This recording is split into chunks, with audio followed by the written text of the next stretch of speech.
Salut à toutes et à tous, on se retrouve pour le podcast Ingénieur du son, où on va parler studio et home studio. Dans cet épisode, on retrouve notre voisin bruxellois Charles de Scuter, ingénieur son live et studio, qui a travaillé avec Mathieu Chédid, Ginzu, Kyo, etc. Et avant de commencer, on va remercier nos partenaires Arturia et Promix Live. Bon épisode à tous. Salut Charles, comment tu vas ? Très bien, et toi ? Très bien. T'es au studio Rock'n'Roll ou tu télétravailles en ce moment ? Non, je suis au studio. Je n'arrive pas à télétravailler. T'as pas une petite station chez toi pour pouvoir... Alors oui, j'ai installé une station chez moi qui est quand même assez complète, avec une paire d'Adam S2X, une deuxième écoute Aiki multimédia, des iLoud que je trouve assez dément, et mon laptop qui est un MacBook Pro, tous mes plugins, enfin je peux rouvrir mes sessions telles quelles de chez moi. Le seul problème, je dirais, c'est justement les Adam S2X qui sont des super haut-parleurs, mais c'est pas ceux avec lesquels j'ai l'habitude de bosser, et l'acoustique de la pièce qui n'est pas vraiment travaillée ou pas optimisée. Même si j'ai fait une petite correction avec un SonarWorks, je suis vraiment dans le flou complet dès que... Enfin, j'ai tenté un mix, c'était grotesque. Voilà. D'accord, t'es trop habitué à ton studio. Ouais, je l'ai entièrement refait ici, en fait. Parce que ceux qui connaissent pas le studio Rock'n'Roll, allez faire un tour sur le site internet, on mettra le lien dans la description, mais c'est vraiment un super studio, il est magnifique.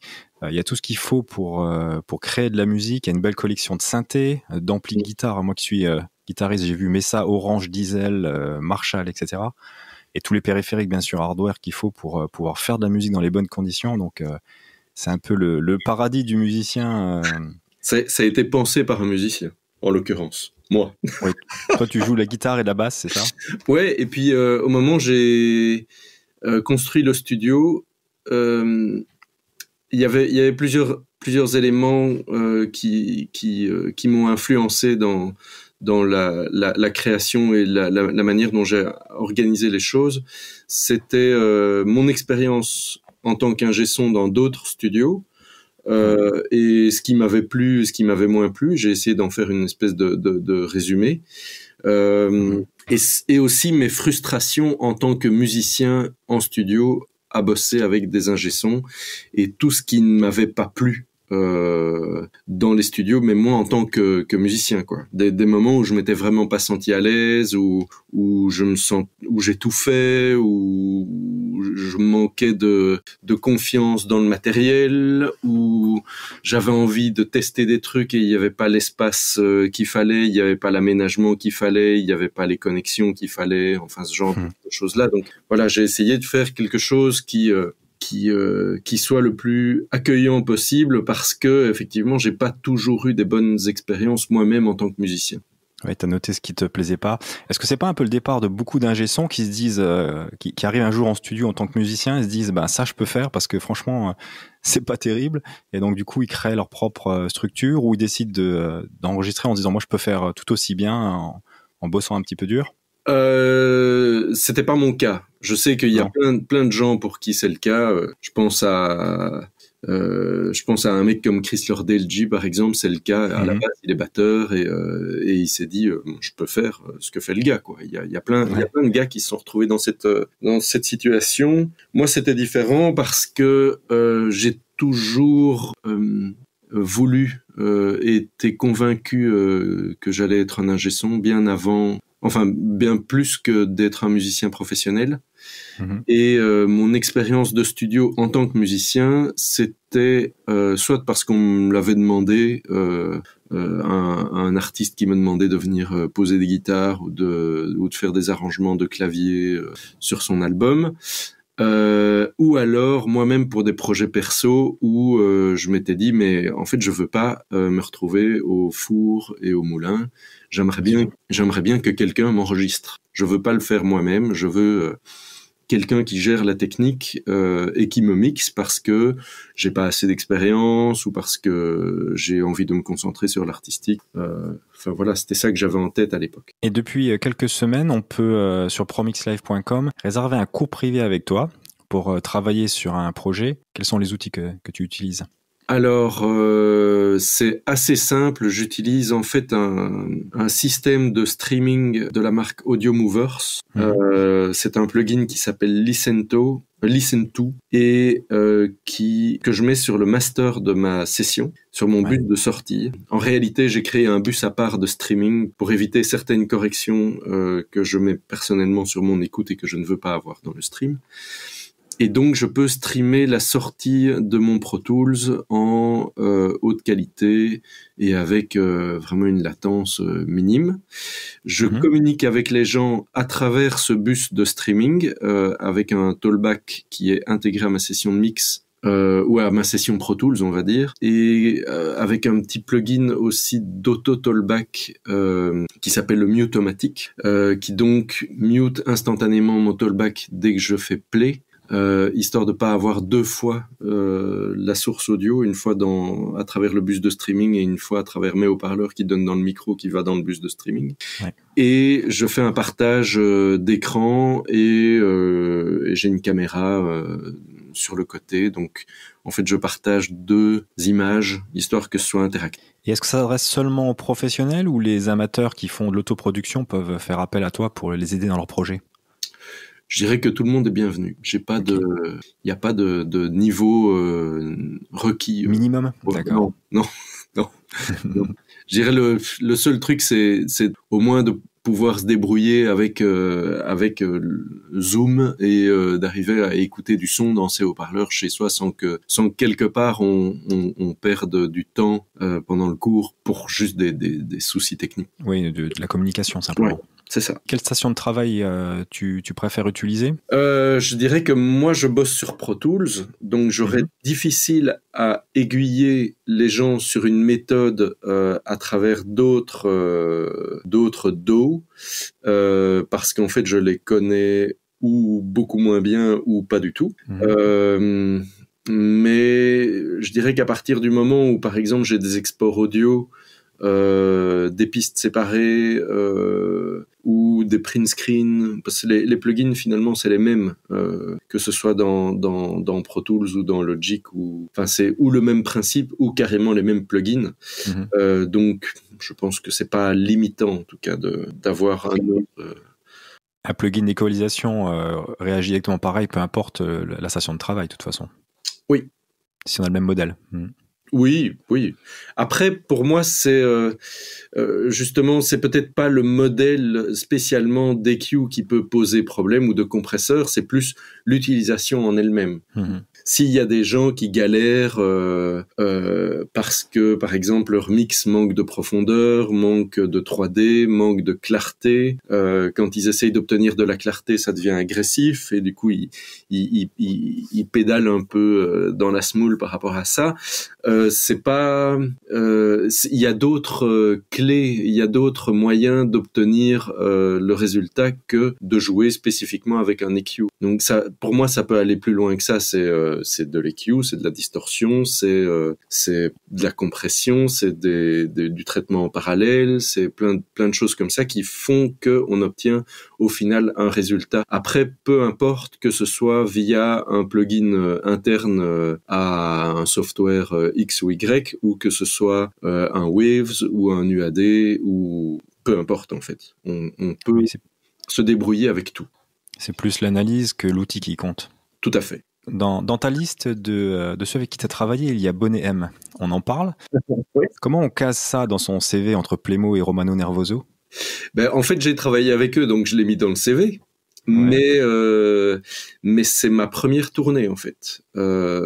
C'était donc en live. C'était en live et l'histoire est la suivante, c'est que moi j'étais stagiaire dans une petite boîte de son près de chez moi. Ouais. Et il y avait dans la même ville une autre boîte de son qui s'appelait Studio 54, qui je pense n'existe plus, qui avait quelques contrats en fait avec des boîtes de nuit parisiennes à l'époque, dont une boîte qui s'appelait le Palace, qui était je sais pas où dans Paris, mais qui était, moi j'ai souvenir que c'était immense et il y avait 2 tonnes de JBL dedans installées par des Belges. Et donc le Palace a organisé un jour un concert de Bonnet M Et comme il se faisait juste fournir des haut-parleurs et probablement des DJ de temps en temps ou ce genre de choses-là, mais pas de mixeurs ou d'équipements pro audio, on va dire. Ils ont appelé la société Studio 54 en disant oui, le mois prochain on a un concert, est-ce que vous avez quelqu'un qui est capable de venir le mixer?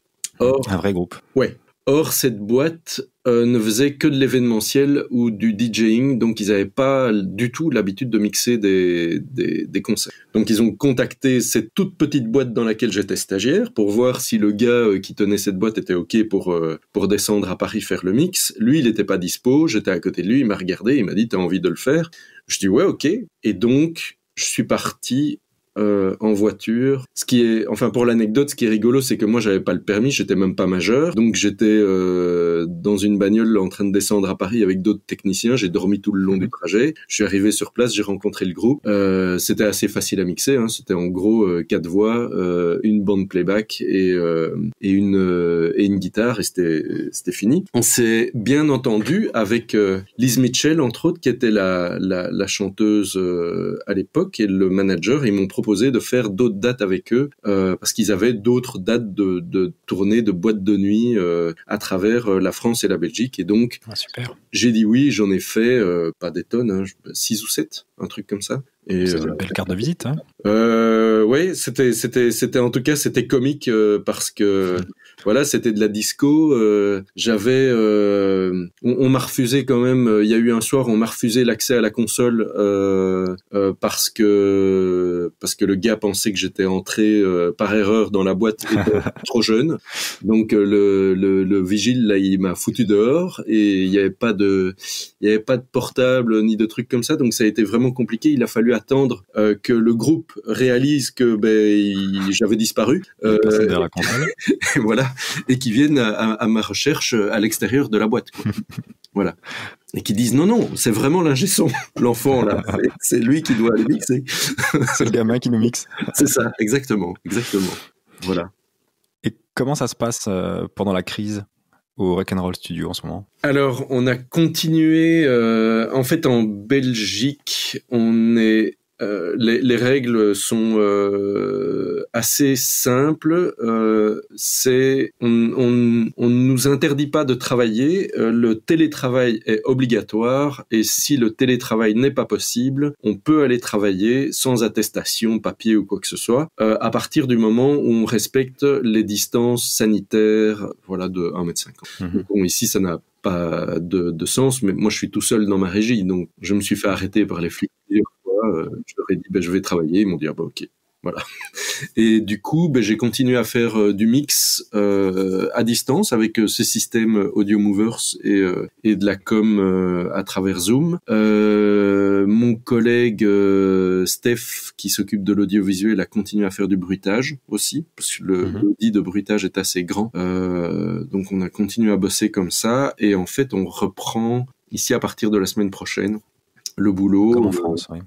Voilà, on a dû mettre au point plein de choses, des mètres carrés de plexi à installer partout, de la signalétique partout, des prises de température, des gants, des masques, enfin voilà, comme un peu. On essaye de se protéger quand même un max pour pas qu'il y ait de deuxième vague, mais qu'on puisse bosser, parce que en fait du boulot il y en a. Bien sûr.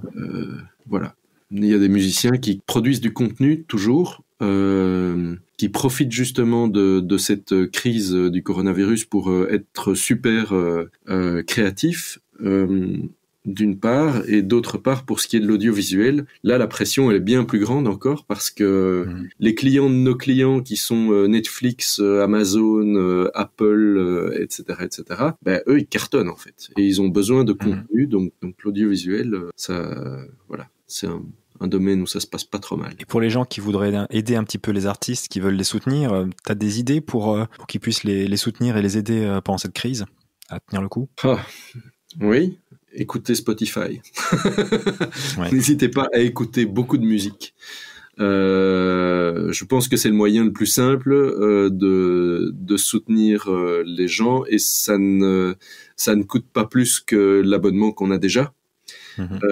Par contre, c'est vrai que, par exemple, il y a des playlists. Il y a 2 playlists qui s'appellent Stream It Belgium qui ont été créées avec plein d'artistes belges. Ça a été créé par deux gars qui ont des labels indépendants, un attaché de presse, un manager. Enfin, chez nous, c'est très artisanal, donc on va dire c'est une bande de copains, on va dire, qui ont créé ces playlists-là et qui ont inclus tous les artistes belges qui avaient envie d'y participer. Il n'y avait pas vraiment de sélection à se dire non, ta musique est pas assez bien, ou non, voilà, c'était vraiment un élan solidaire. Et c'est vrai que ça a fait grimper les plays d'artistes, les écoutes, ça a fait plus 30 000 par jour, tous les jours. Ouais, donc écoutez la musique et soutenez les artistes comme ça, ou achetez leurs albums en ligne, ou... Voilà.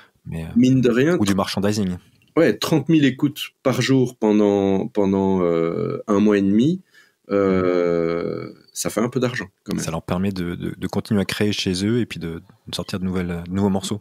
Oui, puis ça permet aussi de les promouvoir tout simplement artistiquement auprès de gens qui ont pas nécessairement l'habitude et qui se disent ah bah tiens, on va écouter des artistes belges. Comme ça a eu du succès, les radios ont suivi. En fait, il y a pas mal de radios qui ont parlé de ces 2 playlists, qui ont commencé à calquer aussi un peu leur programmation sur ces playlists. Donc vraiment ça a fort porté ses fruits, et ça a été porté finalement par le public qui n'a pas dû mettre la main au porte-monnaie ou se poser la question de se dire oui mais non, mais les artistes, mais moi je pense ça ou je pense ceci. Bon voilà, ils ont juste écouté de la musique, ils se sont fait plaisir et tout le monde écoute. Et avec tous ces lives qui sont annulés, tous ces concerts qui vont être peut-être repoussés jusqu'à fin d'année ou peut-être même l'année prochaine, toi qui es un chef d'entreprise, qu'est-ce qui va faire la différence entre ceux qui vont passer la crise et ceux qui vont pas s'en relever? Honnêtement, pour le live, là, j'ai déjà pas de vision ni d'idée de comment. Je pense que c'est l'instinct de survie qu'on a tous qui va faire la différence. Moi, dans mes amis qui font que du live, je sais qu'il y en a certains qui ont déjà changé de métier. Il y en a un qui est devenu magasinier chez Lidl et un autre qui est devenu employé de la Poste. Donc c'est vraiment c'est très triste ce que je raconte, mais voilà, c'est la réalité. Il y en a d'autres qui se sont reconvertis dans du boulot autour de l'audio, mais autre chose que le live. Donc peut-être un peu plus du studio, un peu plus de la prod, un peu plus de l'audiovisuel aussi. J'ai vu l'autre jour, ça m'a fait sourire, mais K&M, donc qui est une marque connue pour des pieds de micro, ont sorti une série de distributeurs de gel hydroalcoolique. Ouais, sans... Ils se recyclent aussi. Ouais, c'est ça, exactement. Et du coup, j'ai vu 2 boîtes de son belges qui communiquaient là-dessus en disant si vous voulez une offre, on peut livrer. Vu qu'ils sont importateurs K&M ou qu'ils doivent probablement avoir des prix pro, effectivement, ils peuvent du coup vendre des distributeurs de gel hydroalcoolique. Bon, voilà, ça c'est un peu plus une anecdote, mais je pense que ouais, moi là comme je vois les choses venir, je pense pas qu'on va reprendre sérieusement après le 1er septembre. Je sais qu'il y a déjà il y a des discussions, des mairies qui veulent finalement pas qu'il y ait de concerts chez eux, qui en fait si je comprends bien, tout le monde est un peu maître chez soi, ville par ville.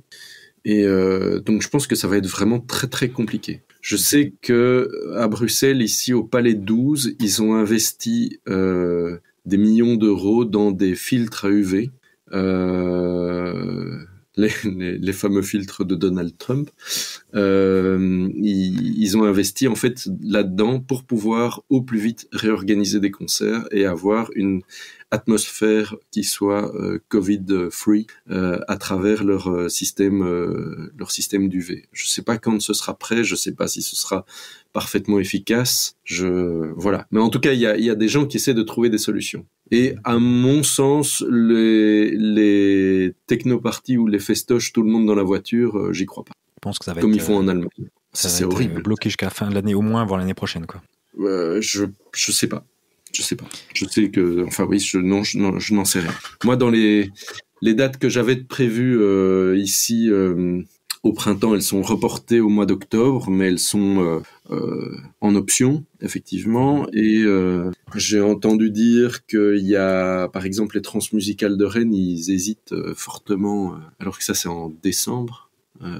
Donc il est fort possible que ce soit annulé. Bon voilà, je pense si eux ils annulent, ça va faire effet boule de neige. Ouais. Passons à des choses positives un petit peu. Oui, voilà. Est-ce que grâce à ce moment un petit peu de calme, tu as le temps de composer, et est-ce que si tu devais faire ton propre album, à quoi il ressemblerait ? Là, je pense que ça ressemblerait à de la musique pour enfants. Parce que je n'ai pas le temps du tout. En fait, je suis pas débordé, mais le problème, c'est que j'ai des enfants, qu'il y a pas moyen de les caser à l'école ou dans une garderie ou chez les grands-parents. Donc en fait, on se partage l'organisation et le travail entre ma compagne et moi. Mais donc, effectivement, on a toujours dit une femme au foyer, c'est un vrai métier, mais c'est une réalité.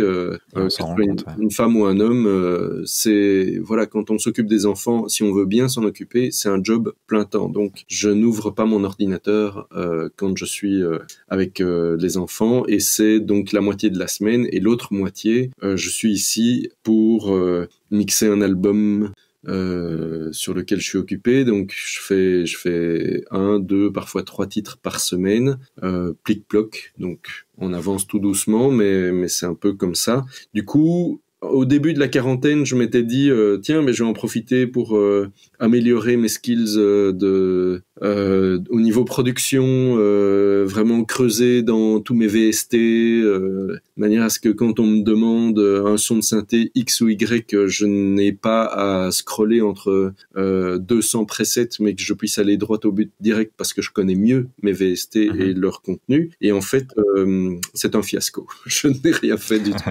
Voilà.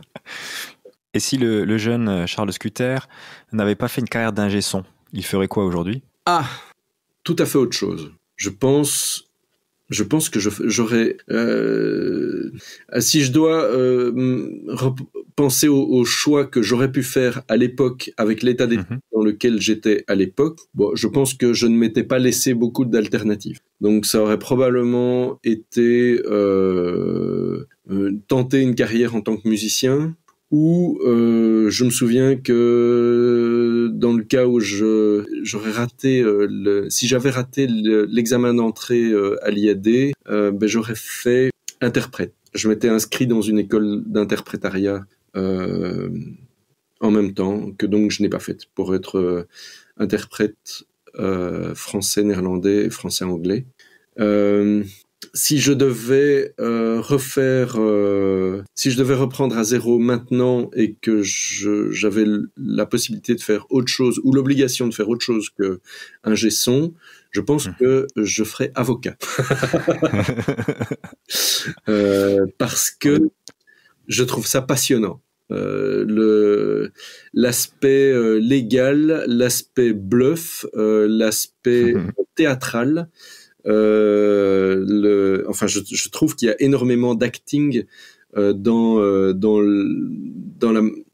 fait de plaider pour les avocats. Je trouve ça absolument...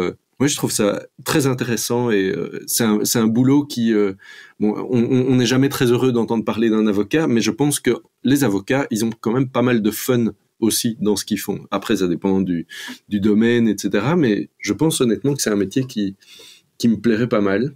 Et enfin, accessoirement, mais ça je l'ai fait en parallèle à mon job d'ingé son, j'ai repris des études il y a quelques années pour devenir conseiller en nutrithérapie. Et voilà, parce que c'est quelque chose qui me passionne. Et donc je suis très intéressé, passionné, pas seulement par la cuisine, mais plus par l'aspect thérapeutique de l'alimentation. Voilà. Sur l'impact que ça a sur notre corps et sur notre santé.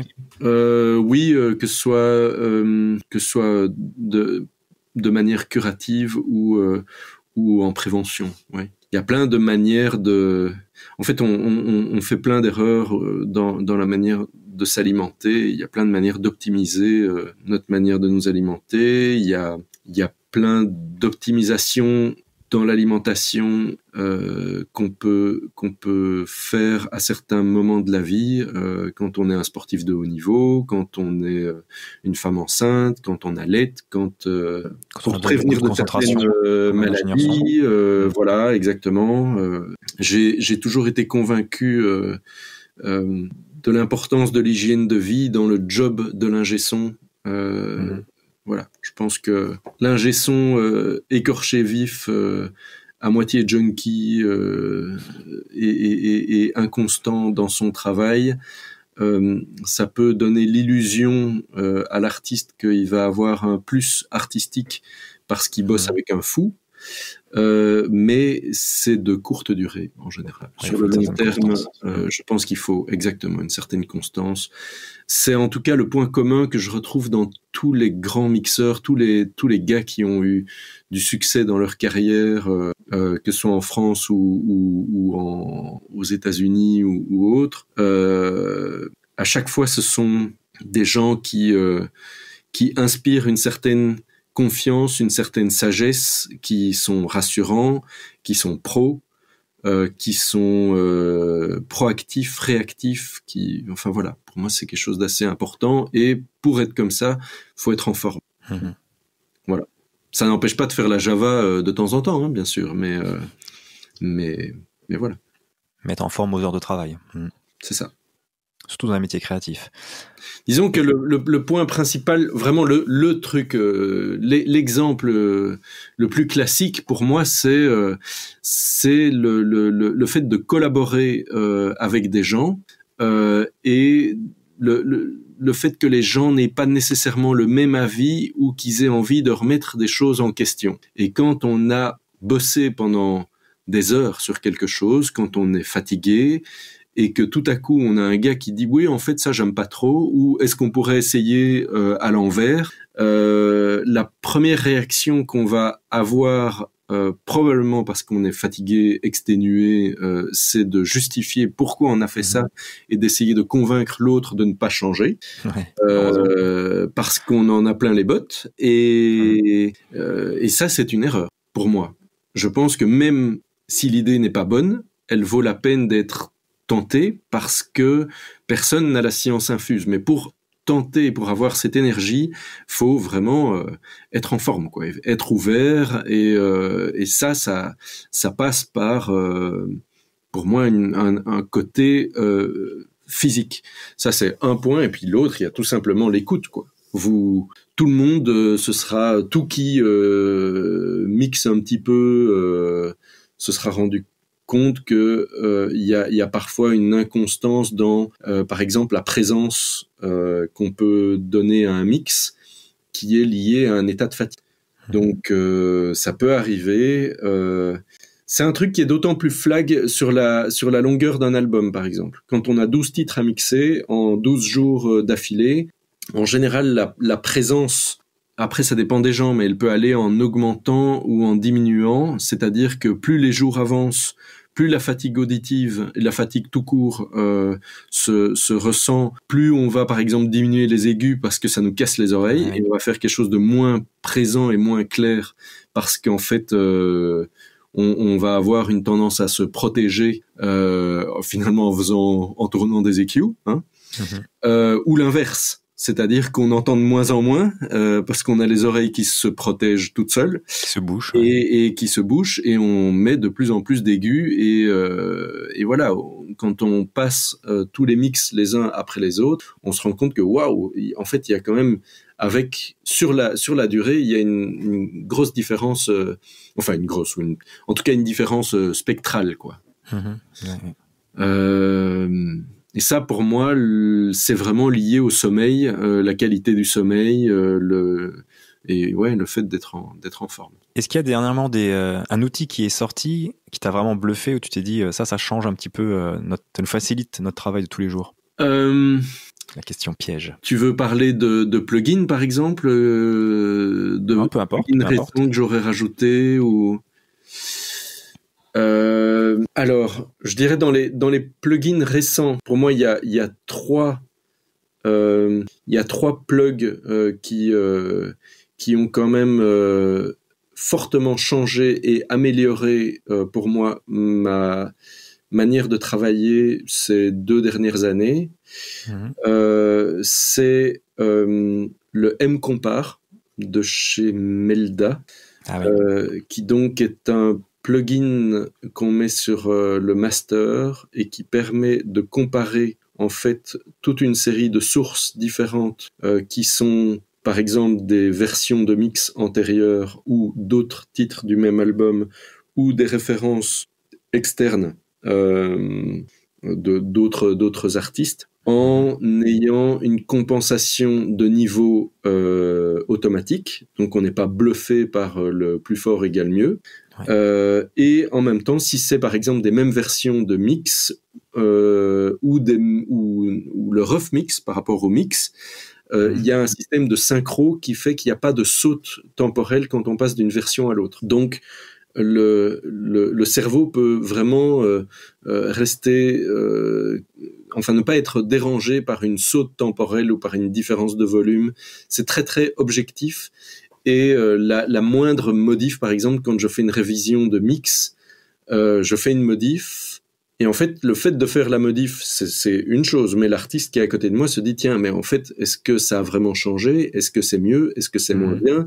Pas de problème. En fait, j'ai ma version précédente de mix qui est prête, et je switch de l'une à l'autre, et donc on peut se rendre compte directement de la différence. Pour moi, ça a été un gros changement, et c'est 10 fois mieux que de switcher sur mon système de monitoring entre les différentes sources entrantes, comme on pouvait le faire dans le temps sur une console en disant j'ai mon tout track return sur lequel j'ai mon CD qui tourne en même temps, enfin voilà, pour faire un truc à l'ancienne où les niveaux sont pas matchés, ou voilà, ici c'est extrêmement efficace. Il y a ça. Il y a tout ce que Isotope a développé, entre autres le Tonal Balance Control, avec la possibilité d'isoler certaines fréquences et d'avoir une idée de à quel point on est ou pas dans les clous. Après, je trouve que c'est un peu propre. Leur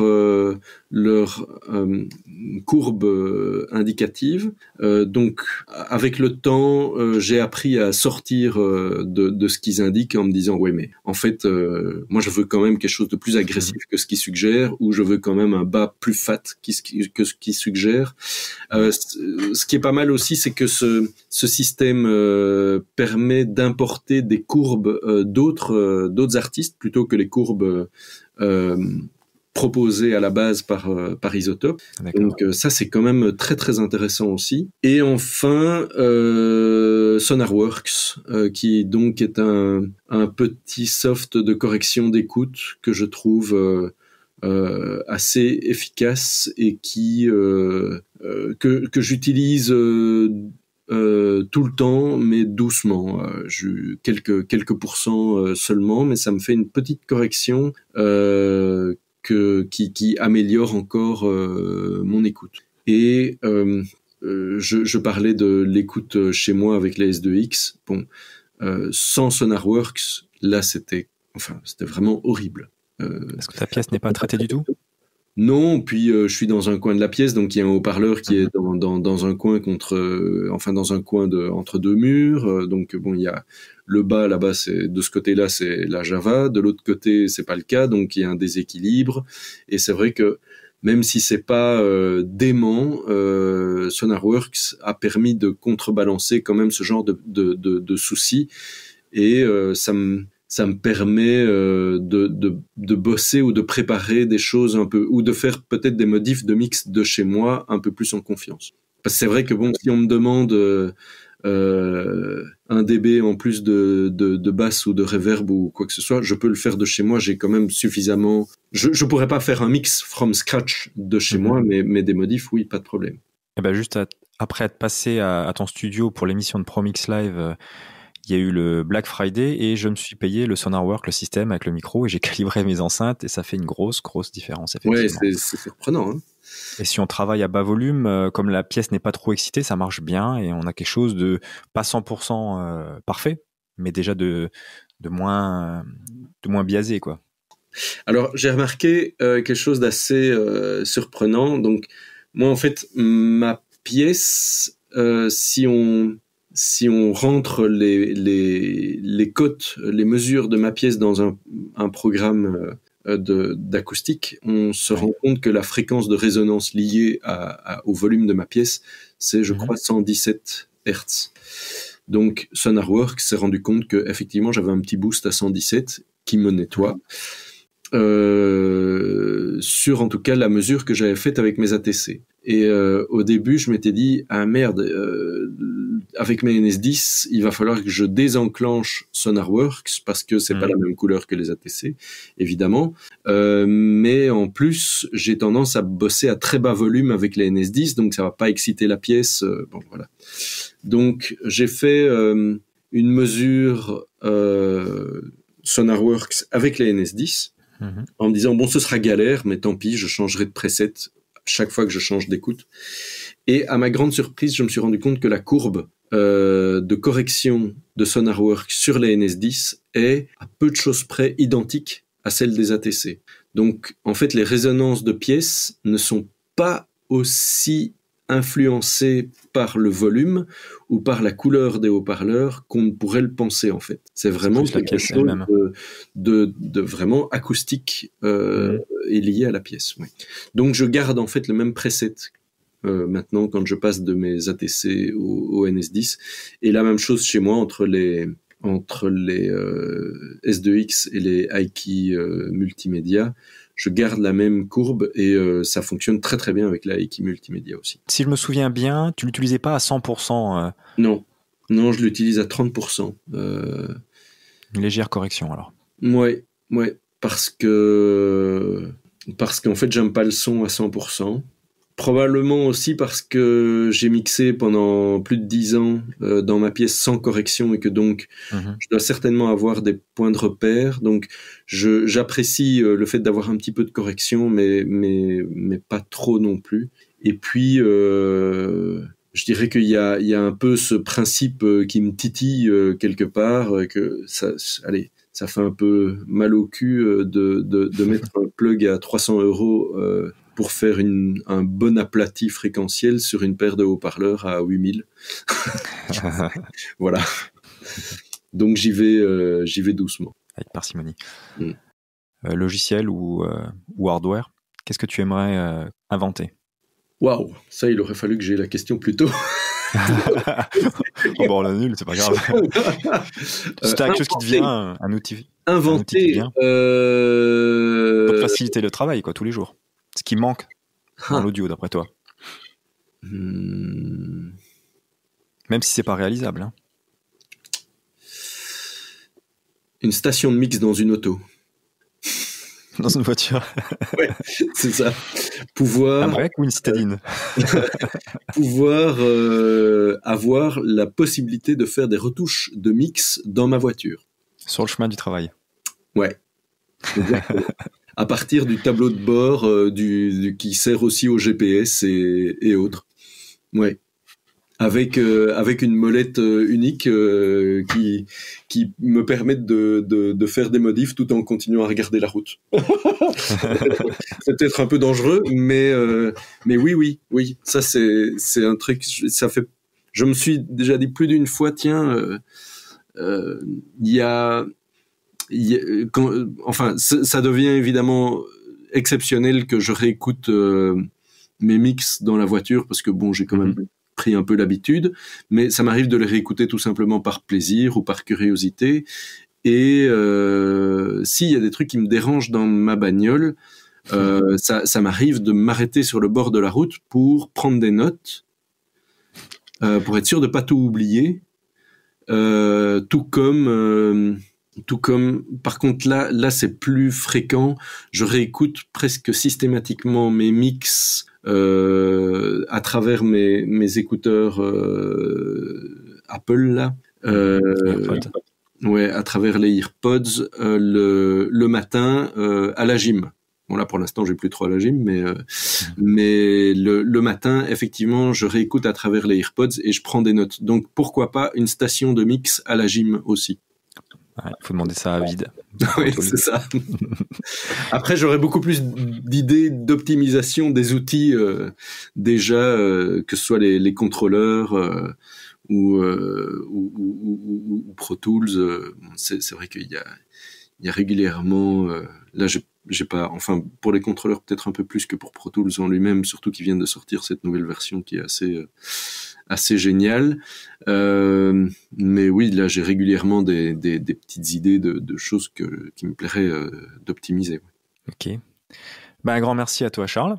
Avec plaisir. Pour ton temps. Et puis, ceux qui veulent voir ton cours chez ProMix Live, un cours assez intéressant avec le groupe Aura, pour lequel tu avais mixé carrément 2 titres, dont un avec un petit quartet de cordes. C'était super intéressant. Et puis, on vous rappelle qu'il y a toujours les cours privés sur ProMix Live. Vous pouvez directement interagir avec Charles. Donc, un grand merci à toi, Charles. Avec plaisir.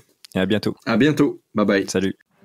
Si l'épisode vous a plu, pensez à vous abonner au podcast.